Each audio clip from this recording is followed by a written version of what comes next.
Good morning everyone!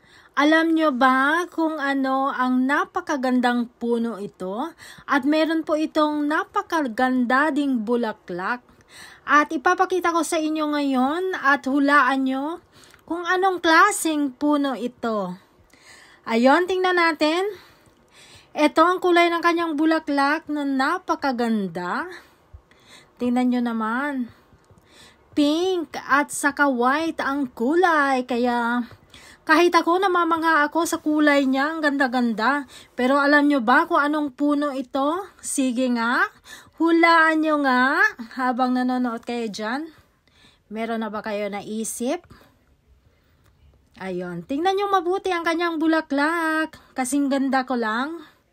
Ayun, sige, tingnan nga natin kung tama ba kayo. Sige, tuloy-tuloy lang. May nahulaan na ba kayo dyan? Tingnan natin kung sino sa inyo ang nakakakuha ng tama. At tingnan natin, ang ganda-ganda. Paborito din ito ng mga bubuyog na binibisita at kinakain din ito ng ibon. Eto na! Tama po kayo. Puno po ito ng apple, mansanas. Ayun. Maraming salamat.